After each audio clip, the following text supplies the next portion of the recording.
Hey everyone, Michelle Seidling here with another episode of Food Experience Unplugged. Today we'll explore how you as a busy parent can pay it forward by teaching your children about food and wellness. Here to help us do that is Registered Dietitian Jennifer Belanger.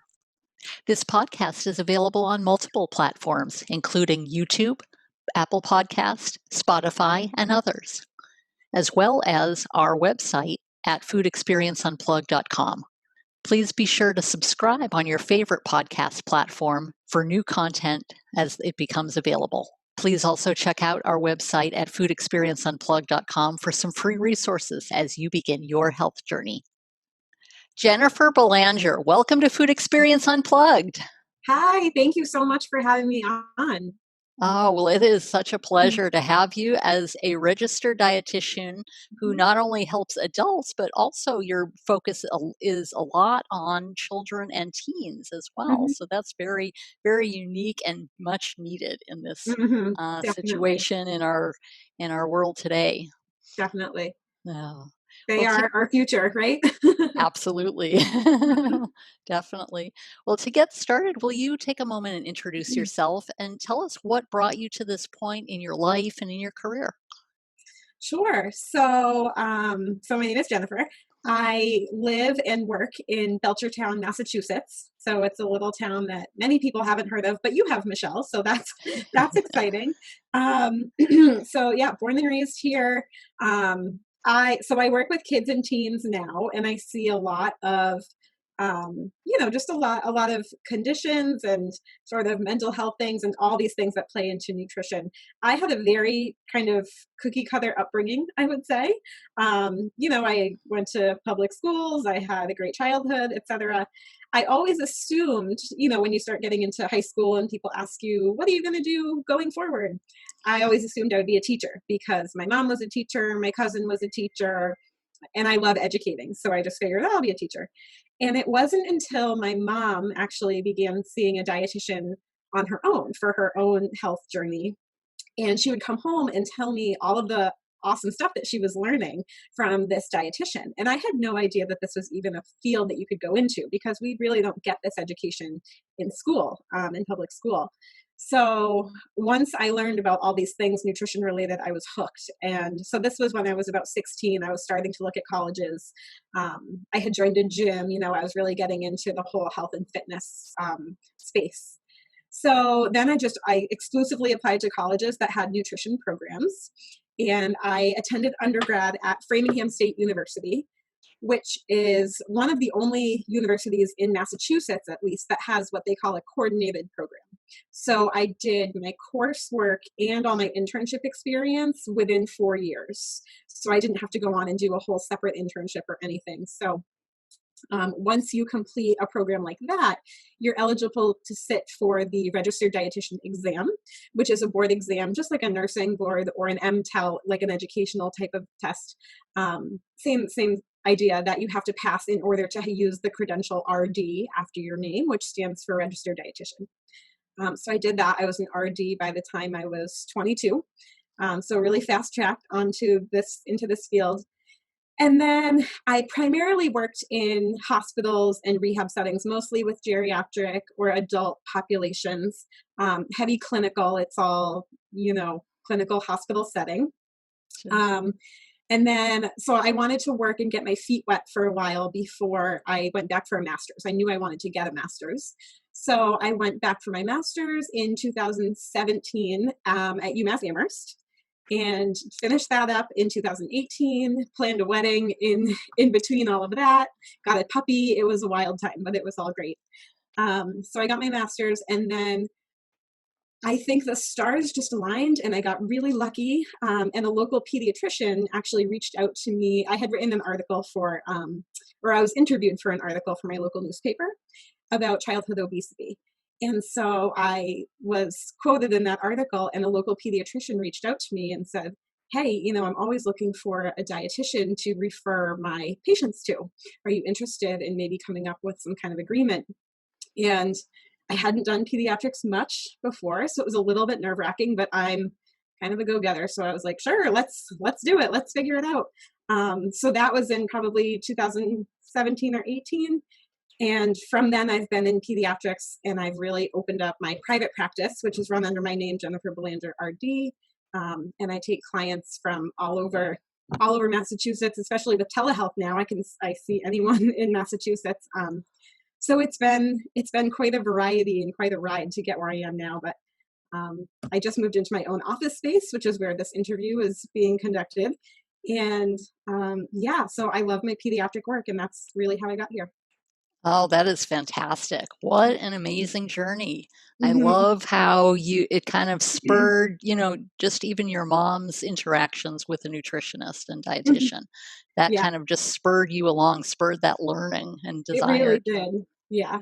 Yeah, and she knows. I credit her every time I talk about how I got started. I always credit her, and yeah, it was really because of what she was doing, and I was like, that is so interesting. Like, what do you mean that crackers aren't any better than potato chips? What? so so yeah, I was hooked from day one. That's fantastic. And what a great opportunity to be working with the pediatrician down the hall.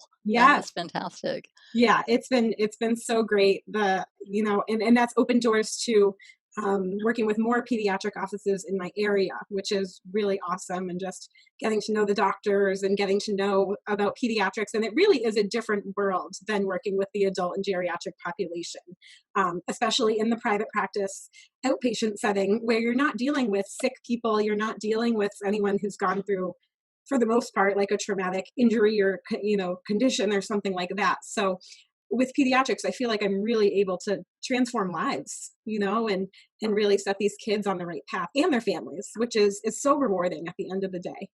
Absolutely. Now, Hmm. what in your work, what challenges are you seeing? Why are people or children or adults, why are they coming to you? What challenges are you seeing in them? Hmm. Yep. So I get a lot of referrals for kids who are overweight or obese. Um, but I see an equal number of kids probably who are extremely picky, not open to trying new foods, maybe have some phobias related to eating new foods. I do get a good handful of patients who are actually underweight. So I see both sides of the spectrum. I see the overweight, overnutrition type of kids, and then I see the underweight, undernutrition type of kids as well. I deal a lot with food allergies. They're so common these days. Some kids have multiple food allergies. So that adds Mhm. an extra challenge when we're trying to figure out what these kids are going to eat and how they're going to meet their nutrient needs. I get a handful of GI issues, kids with IBS or other, so, celiac is more prevalent these days. And also just mental health issues that impact nutritional status as well. There's so much more anxiety and depression in children these days, and it does impact what they eat. So I really see a full gamut of different conditions. I see kids with high cholesterol coming in, high blood sugars, athletes, you name it. I get a whole gamut of different types of patients. Wow, and that is definitely, it's never a dull moment. It's There's, never a dull moment. Every day yeah. is different. Every day I wake up being like, "What exciting thing is gonna happen today?" So, Oh, yes. Now, base a lot of times, especially with working professionals, with working parents, I mean, they're struggling, some of them are struggling to take care of their own health, much less mhm. trying to take care of their children's health. Um, Mhm. what challenges are you seeing with regard to mealtime, with regard to making or having opportunities for children to eat healthy or to eat a variety of nutritional things? Mhm. Yeah, one of the biggest things is definitely time, especially when it comes to family dinners or breakfast is a huge one. The whole state of the world has made this a little bit different right now because kids have been home, not really in school since March. But assuming that, let's go back to when kids were in school and it was normal, at least half of the kids that I see say, I don't have time to eat breakfast. And so that's a challenge because I know that the research tells us that kids who eat breakfast do better in school. They're less likely to overeat later in the day, and that helps with all the portion control issues that parents might be seeing at home.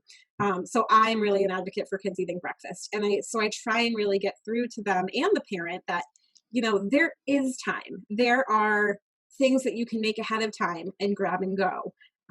You know, there's drinkable yogurts, there's yogurts in the tube, there's bars. Not every bar is as great as the next one. We have to be careful with added sugar and how much fat and things like that. But there are bars you can grab. You can grab a banana on your way out the door. So I think people have it in their mind that like breakfast needs to be this huge event where it's like, you know, eggs and toast and fresh squeezed juice and all these things. And it doesn't have to be. It can be really simple. Um, so there's that barrier. Lunch is usually okay if the kids are eating at school because they have the time. But even that, I mean, many schools they give you 20 minutes for lunch, which is just not enough time, especially for those young kids who are chatterboxes, right? And they spend half their lunch talking and they don't eat their lunch because they're too busy socializing with their friends. So that's a challenge that I see. And then they get starving, they get hangry, if you will, later in the day, and they come home and they have low blood sugar and they're just grumpy, and the parents are like, oh my gosh, we need to get food into you. And then with dinner time, it's a struggle too because of schedules and sports. You know, so and so's got to get to soccer practice, so and so's got to get to dance class, mom or dad has a meeting, or they work late, they don't get home till 7. And family dinners, we know, are so important for kids growing up, to have that structure and to have just sort of that security blanket of family time and the time where they can join at the table and sit together and talk about their day and feel supported and comfortable with their family. So when we're not having family dinner, it can add to some of the stress, the anxiety, the issues that kids are dealing with. So I think there's barriers all over the place as far as time goes. And another challenge I would say is just parents' own beliefs about food and nutrition. We are flooded constantly with things from the media, things, you know, headlines, online, you know, what your neighbor is doing, what your best friend is doing for a diet, so to speak, or whatever. You know, and parents, they get confused because there's just so much out there, and so much information out there is just not correct. And then they're pushing these messages and these beliefs about food onto their children.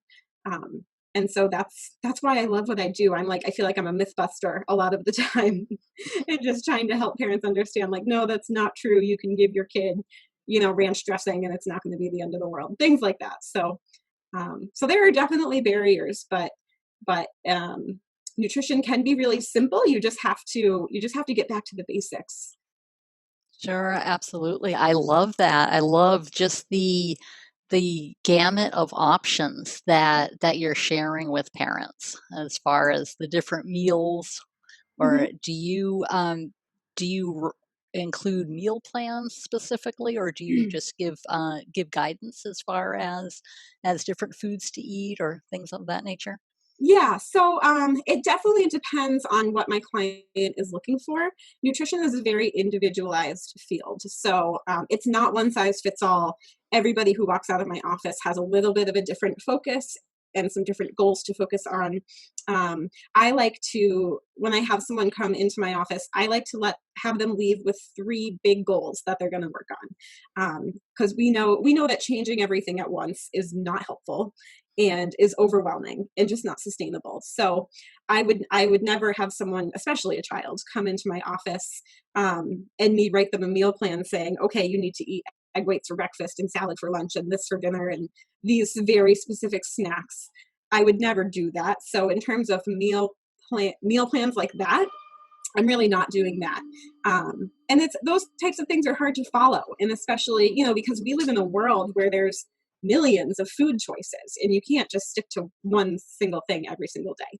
So I really just do guidance mostly. I dangle the carrot and I have them kind of follow where the carrot's going. So as I do goal setting, I leave them with 3 big goals to work on. And the goals are really simple, you know, getting in 1 more serving of fruit and vegetable every day, or swapping out 1 sweetened drink with water, or something like that. I'm very big on food groups, so I review the 5 food groups, why they're all important. We go over, with a child specifically, we go over all the foods that belong in that food group so that they get an idea of why I'm making the recommendations that I am. It's really important to me that even kids, you know, obviously the 2 and 3-year-olds, I'm more talking with the parents, but even kids, you know, ages 5 and up, I would say it's really important to me that they understand kind of why I'm telling them to do the things that I am telling them to do. And not just, oh, because that lady said so or something like that. So I do a lot with the food groups, small goal setting, and really encouraging activity. I talk a lot about physical activity with these kids too, and just simple things that they can be doing. And we're so lucky now. There's so much out there for getting kids moving. I mean, there's apps, there's YouTube videos, there's I know when my niece and nephew were doing school online this past school year when COVID hit, and part of their like gym class was doing like an online yoga sort of thing. So there are tons of ways to get kids moving. So it's a lot of just education with the parents and the child that, there are resources out there to help you and use them. That's what they're there for. Wow, I love that. I love now you're doing not necessarily strictly, okay, specific foods, but you're more on the education side as well, just telling them, okay, what are the food groups? What are different foods? More of an orientation, so to speak, for them? Yep. Exactly. Yeah. Yeah. And everybody has different food preferences. And again, I deal with a lot of allergies. So one food that works well for someone isn't going to work for another person. So I start every session doing a really in-depth sort of lifestyle assessment, talking about, their hobbies, their schedule, what they like to do, all of that kind of stuff. And with every session we do a full diet recall. I call it a diet recall. It's really a food recall. I don't like the word diet. I don't put people on diets. And this is true for my adult clients as well. We do a food recall. So we go through everything that they eat and drink in a typical day. And I gather information about portion sizes and timing of foods and why they're eating those foods so that I can really tailor the recommendations based on what they're already eating. My philosophy is, I want to change as little as possible to get you on a path to better health or to better food choices. I don't want to take away all your favorite foods and tell you, nope, you can't ever eat that again. I would never say that to somebody. So it's really taking what we've got, what they're already eating, and just tweaking it and modifying it to something that's going to work better for them. Interesting. I love that. It's just kind of working where they're at based on Exactly. what their knowledge and experiences have been. Exactly. Yeah, I meet them where they're at. And so for example, if I have a child come into my office where they're eating sugary cereal for breakfast and they're drinking soda with their lunch and they're snacking all day long, I know that my focus isn't going to be to get them to eat salads for lunch every day. My focus is going to be, let's switch out one of those sugary beverages for some water. But then I get clients who come in here who are, my adult clients who are very knowledgeable about nutrition already. They know the food groups, they know carbs, fat, and protein, they know they need to drink water, and they do it all. And they're looking for something really more specific. Maybe they want help with, counting the macronutrients, like how many carbohydrates per day, how much protein per day, how much fat per day. So in that situation, I meet that client where they're at and with their needs. And then we go into a whole lot more detail about the more specific foods they should be choosing. That's where I do sort of more of the meal planning, like eat this, this, and this. But for an adult, it's easier to stick to something so rigid versus a child is kind of all over the place. And that's the beauty of kids, right? Like we don't want them to be so structured and so rigid. So I definitely would say I meet the client where they're at, and go from there and set goals based on what they're really looking for. It's not for me, the session isn't for me, it's for them. So I'm going to do whatever I need to do to get them to where they want to be. That's fantastic. I love your focus on education as well as, working with, the specific foods or that they need to eat or not eat in some cases. Yeah. That is fantastic. Now, here at Food Experience Unplugged, we talk about a lot of food experiences and building your relationship with food. Mm-hmm. How, in your work, how have you seen that food experiences play in building relationships with food, whether you're working with a child or the parent? Mm-hmm. Yep. So this is a huge area that I talk about. Especially, so what comes to mind first is my sort of adolescent girls, but even boys too. So I have seen a fair share of eating disorders in my practice. And so it's hard to pinpoint exactly where an eating disorder would come from. Some children are exposed to this at a really young age. Maybe mom or an aunt or a close family member or something had an eating disorder, and was so focused on body and calories and being thin and all of this. And they were just flooded with that information at such a young age that it really affected their relationship with food. Um, Unfortunately, bullying is huge, and there is so much more to health than weight. Some kids are just meant to be bigger than other kids. It's genetic, it's environmental, it's food related as well, but some kids are just meant to be bigger. And then you get the bullying in there where even friends are calling their friends fat or making remarks that can really affect a child, and that affects that child's, relationship with food. If they think that certain foods are going to contribute to weight gain or make them unhealthy, they're not going to eat them. So there's that aspect of getting it from family and friends if they're being made fun of and things like that. I actually so I knew that this question was going to come up based on our little pre-assessment. And I actually took a poll of some friends and food experiences that they had as children, and how that affected their relationship with food today. And one of the overwhelming responses was that when they were forced to eat something as a child, it completely turned them off to that food for the rest of their life. So, and this is something that I talk about a lot with parents of young children, especially when I get the parents in here with young kids, between 2 and 6, but even sometimes like up to 11 years old and teenagers.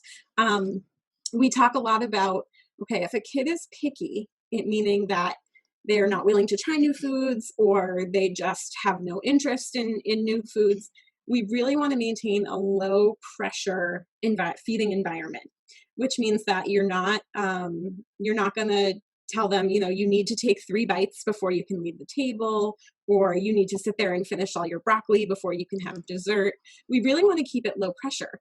The research tells us that when we keep meals more low pressure, kids have more control over their own body and what feels good to them. And isn't that what we really want to instill in our children, right? Like listening to your body, knowing what feels good to you and what doesn't feel good to you. That will transpire into so many other areas of their life that, they're going to need to be able to listen to themselves and their gut instincts and things as they get older. So going back to the poll that I took of my friends, there was this overwhelming response of the people who were forced to eat a certain food as a kid will not touch it now. There was one person who said she would spit her peas into her napkin and then get up and pretend she had to go to the bathroom so she could flush them. And so I asked her, do you eat peas now? And she said, oh, no. Another person said she was forced to sit at dinner and drink all of her milk, which I know I grew up on milk with dinner. I think a lot of us did. And she was forced to drink her milk. And so now she will not touch milk unless it's with chocolate cake, she said. Same thing with green beans. Someone else said, she had to sit there and finish her green beans. And now she won't touch them. So when you put a lot of pressure and force on a child to eat a food that they really don't want to eat, it may work in the short term and you might feel a parenting win that night. It's like, oh yes, Johnny ate all his green beans. But long term, he's not going to eat those green beans. Once you can't force him anymore. So those kinds of things are what I see in building relationships with food. There's a great dietitian. Her name is Ellyn Sadder. She's sort of the pioneer of picky eating and getting children to eat balanced meals. She's just wonderful. And she really kind of came up with the term, the division of responsibility. So it's the parents' responsibility to put food on the table. They decide what is going to be served and when. So it's their job to decide, we're having chicken, rice, and not mashed potatoes, chicken, rice, and, green beans for dinner. And it's their job to put it out at an appropriate dinner time, 5:30 or whatever. And it's the child's job to eat the food. I see very often lines getting crossed in my practice. So parents think it's their job to put the food out and get their kid to eat it. It is not the parent's job to get the kid to eat. It is the child's job to eat the food. And then, we could go into tons of other little nuances here about that. But really, the parent's job is to get that food out there, serve healthy choices, foods that they want their kids eating, and it's the child's job to eat. So that's really where the whole low pressure sort of thing comes in. I love that. I love you're just making, or the parent is just making food available and Mhm. allowing the child the choice of what foods to eat or how much to eat. Uh, Exactly. that's Hmm. fantastic. Right, right. If all the foods that parents make available are things that they really don't want them eating, a lot of times I have families in my office saying, um, there's fruit in the house, but all he wants is the fruit snacks and the goldfish and the chips and the cookies and this and that. And I say, well, it's natural that kids are going to want the more sugary or the more salty foods instead of fruit. And part of the problem is that they're making those sort of treat foods too available. So Mm, we need to kind of take a step back and say, well, there's too many options. And so, yeah, when parents start making changes, the kids are a little not happy at first, but they get used to it. Parents need to really stay in control. And that's a huge part of proper child feeding is remembering parents are in control. Kids can be in control when they're parents, down the line. sure. And so it's a more of a matter of education of both the parent and the child in Hmm. food availability and what foods they Exactly, eat. exactly. So a lot of it is teaching kids, like I said, about the food groups, why they're all important. I one of my catchphrases I would say is we have 5 food groups for a reason, and we go over all the benefits of the different food groups. So there's education on the child side in terms of that aspect, but really on the parent side too. I mean, they know the food groups, they know why they're all important, but the parent education is really what foods are coming into the house, why are there so many options for snacks and things available, what are the barriers to getting healthy meals on the table, and let's try and fix those and figure out how we can get the good meal on the table. I love that. Now, in your little survey of your friends, did Mhm. you uh, did you have any instances where people were not forced to eat a particular food or finish their broccoli or whatever? And Mhm. how did their relationship with food, I guess, differ Mm. than others? Yeah. Well, I can say personally, growing up, I was never forced to finish something that I didn't like. And I think that really affected my own relationship with food. I've had a very healthy relationship with food, I would say, pretty much right along. Many dietitians have struggled in the past with eating disorders or, unhealthy relationships with food. I fortunately am not one of those dietitians. I really just got into this field because I love it. Um, so I was never forced to finish anything on my plate. My parents would encourage me to try the food, if it was something new. And I remember in particular one time my mom made this chicken dish that had salsa. I think it was in the crock pot, and I was just kind of like, I don't know about that. She would encourage me to try it, but I wasn't forced to eat it. But they also certainly weren't making me my own separate meal. Like if I Mm, refused to eat the meal on the table, they wouldn't make me something else. And I didn't expect that because they never did it.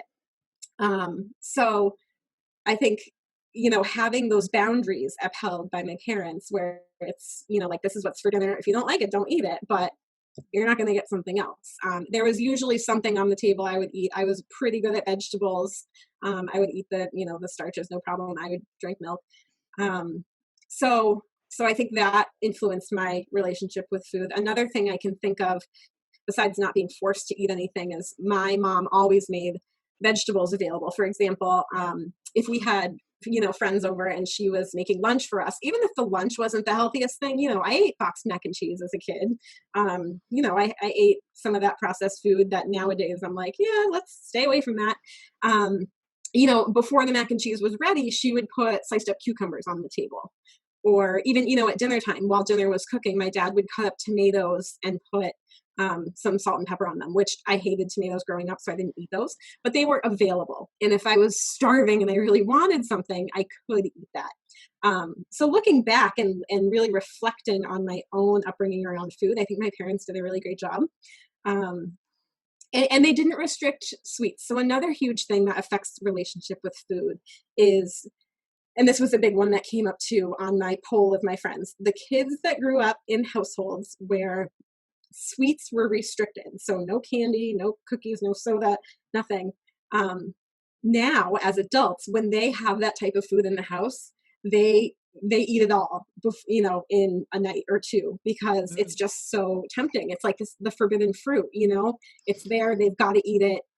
And they've got to eat all of it right now. Whereas the people who grow up, and this is backed by research too, there's been studies showing that this is true, not just with my friends, but across the board. Kids who grew up in houses where there were sweets and treats available, you were allowed soda once in a while, or, you could have a treat throughout the day, maybe it's after dinner or whatever. um, those kids can live in the house with sweets and not feel like they need to eat them all at once. And I feel lucky that I fall in that second category of, we had junk food in the house. We had soda, we had cookies. I would bake. My mom would bake. We had sweets, and now I can keep a package of cookies in my house for a month and even forget about them, and then I'll be like, oh yeah, we have cookies.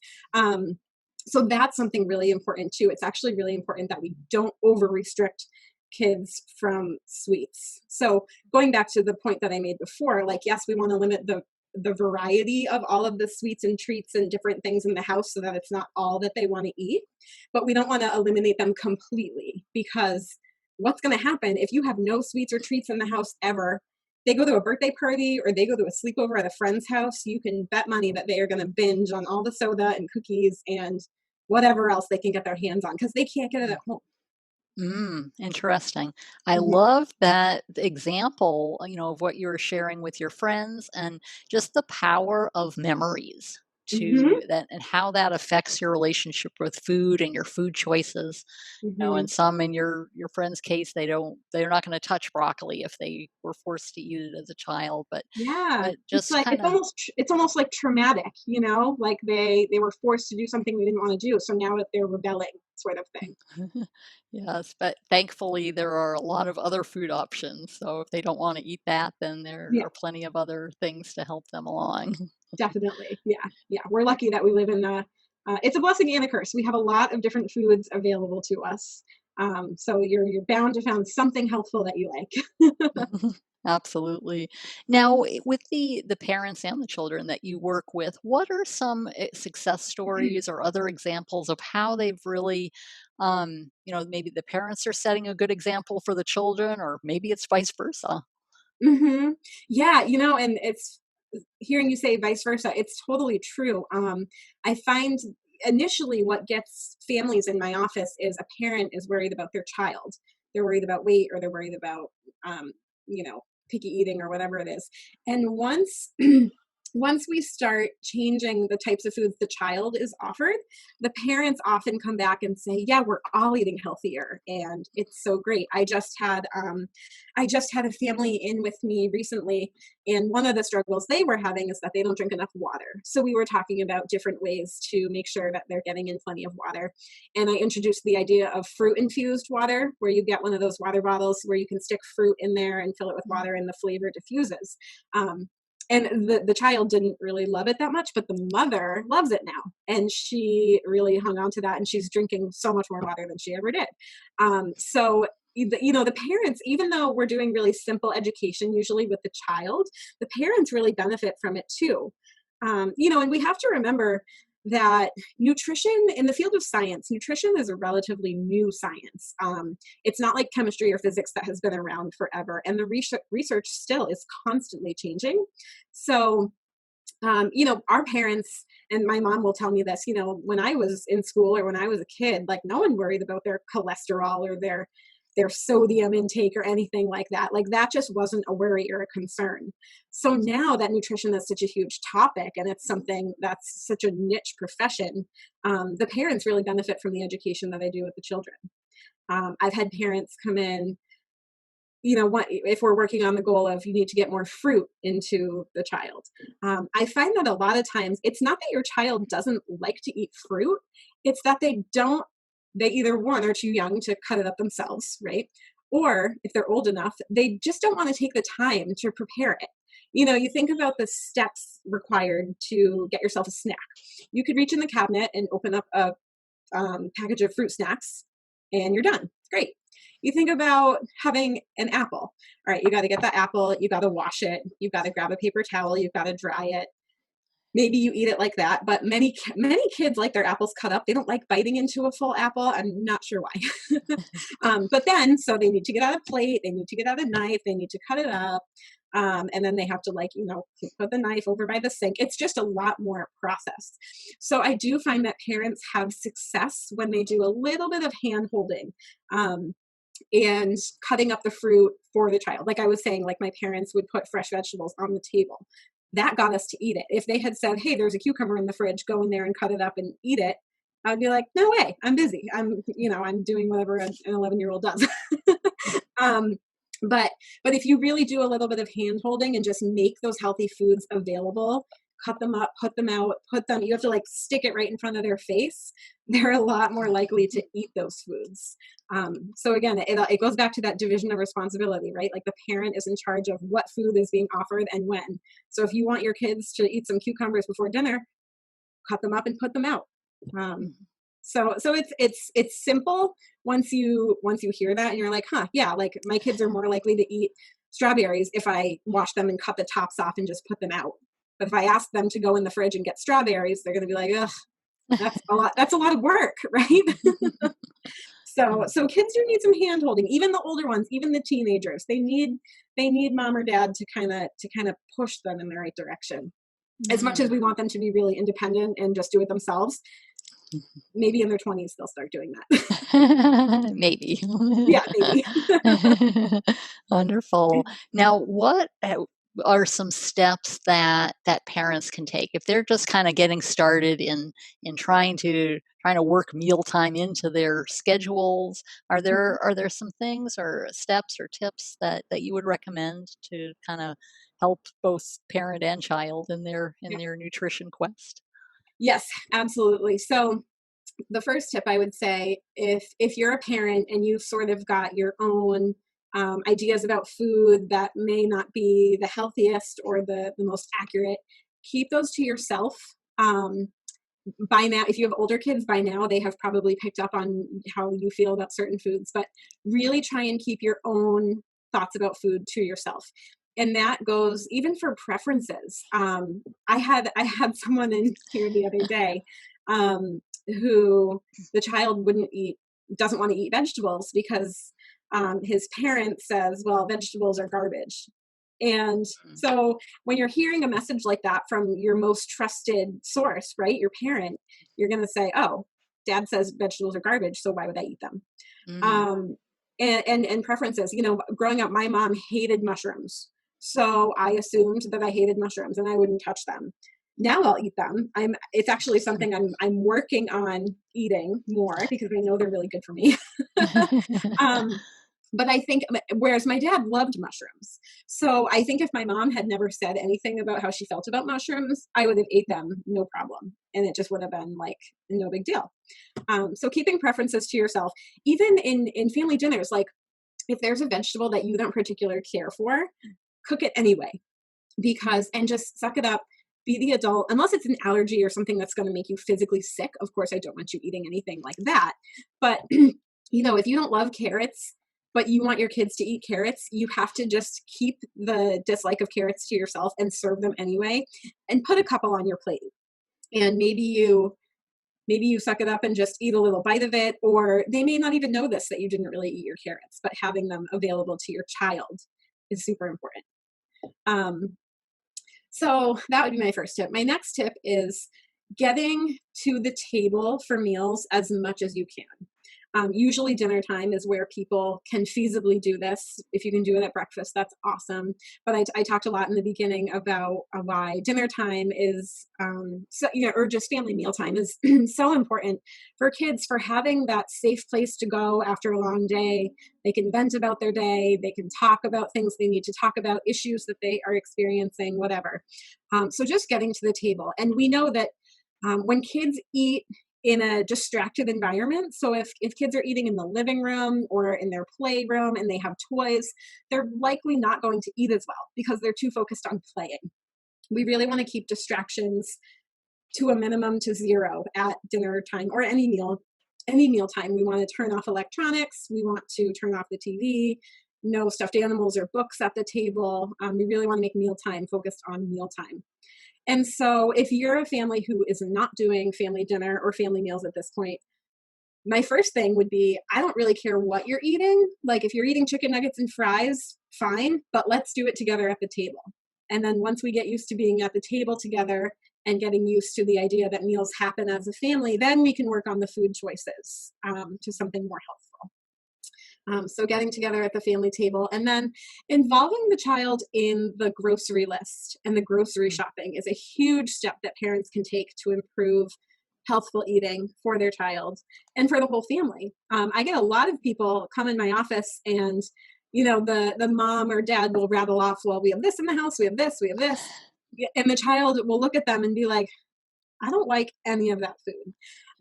And the parent is surprised. They're like, what? Since when? And they're like, since always. I don't eat any of that stuff. And it's eye-opening. I'm like, it's like I'm a therapist. Like, oh, well, look at that. So we know that you don't like celery or you don't like the yogurts that your mom buys or whatever. So getting your child involved in the grocery list is really helpful for knowing what to buy. And it gives the child some autonomy and a little bit of control over, I want to have spaghetti one night this week. Okay, let's make spaghetti. I'll put it on the list. What kind of, do you want meatballs with it or do you want chicken with it or whatever? I recently had someone she has 4 sons and a few of them are old enough to actually cook or, dream up meals themselves that are healthful or relatively healthful, in sort of normal meals. And so what worked for their family is they implemented some, each son gets to choose a meal that they cook every night of the week, essentially. So, because between all of them, there's 6 people, there's 2 parents and 4 kids. And then one night they would do takeout, once a week, which is fine. So that really worked for them. So getting the kids involved is a huge step parents can take as well. And not just trying to dictate, this is what we're eating because I said so type of mentality. Yeah, I love the group effort and the group learning experiences that are taking place. That's so huge. Yeah, it's so helpful. With a lot of my families, I encourage them. So there's an image, it's called Choose My Plate. And it's basically what we use now for planning healthy meals and snacks. It's we're done with the pyramids. The food pyramids are not a thing anymore. We use Choose My Plate. And I encourage families to go online and print out a picture of that plate and stick it on the fridge or stick it at the table so that when they're planning meals or making grocery lists, they can refer to that plate and think about all their food groups. And, do we have adequate protein sources? Do we have a good variety of vegetables that we're going to buy? What are we going to pair together? And making that list and going into the grocery store prepared is huge to making healthy choices anyway. And you never go to the store hungry because you'll buy everything you see that just looks good. Absolutely. So that's great. We'll include that My Plate information in the show notes as well. Yeah, great. That's helpful. It's www.choosemyplate.gov. And there's so much good information there.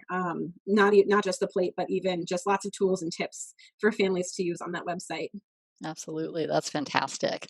Well, Jen, how can people get in contact with you? Yeah, so I'm trying really hard to be active on social media.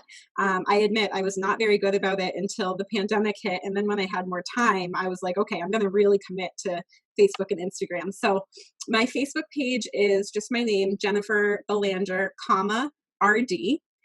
So that's my page, and that's where I post. I do a lot of videos. I post, just snack ideas, meal ideas, party food ideas, things like that.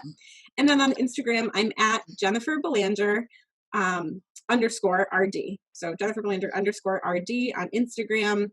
And my website is jenniferbelangerrd.com. And all my contact information can be found there. For people who live in Massachusetts, I can offer telehealth or in-person sessions if anyone's near Belchertown. I'm working on a cookbook, but it is not quite ready yet. I wear a lot of hats. So it's something that we are working on. I'm starting to learn about food photography and figuring all of that stuff out. So that will be coming sometime soon, and all that information will be on my website and social media when the time comes. Okay, wow. That's huge. You're involved in so many different activities. I love that. Yeah, it's a lot, but Uh, I love it. It keeps me interested, and I love doing something sort of different every day. So it's great. I love this field. I would never choose anything different. that's fantastic. I love that you love that food and nutrition and wellness is a passion for you, It and it really is. really shows in your work and in your enthusiasm. Thank you. Yes, and I love connecting with people like you who, love food and love this whole field as well. So it's been really great to chat with you. Absolutely. Well, we will include all of your contact information in the show notes. And if there are people outside of Massachusetts who are in need of dietitian services, is that something that you service others as well? It gets a little tricky with licensing laws, because I'm licensed in Massachusetts, but I do have a network of RDs that I know in other states, so I could make Mm. referrals. And depending on what the client is looking for as well, I can help them. So I would still encourage them to contact me, and then depending on what they're looking for, they could either work with me or I could refer out to someone else. Okay, wow. Well, we will make note of that, and that's good to know. And if nothing else, they'll come to your website for all the great information and videos that you have to offer. That's fantastic. Yeah. Yeah, lots of videos on the website, so those are fun. Those are quick little clips about healthy meals, recipes, food safety, you name it. So, yeah, I would love if people check those out. Okay, well, wonderful. Jen, it's been a pleasure. Thank you so much for all that you do for children, for their parents, for your relationships and partnerships with pediatricians and others. You're really making a difference in the food and wellness world. So we sure appreciate that. Thank you. Thank you. Thanks so much for having me and for this great interview. These were great questions.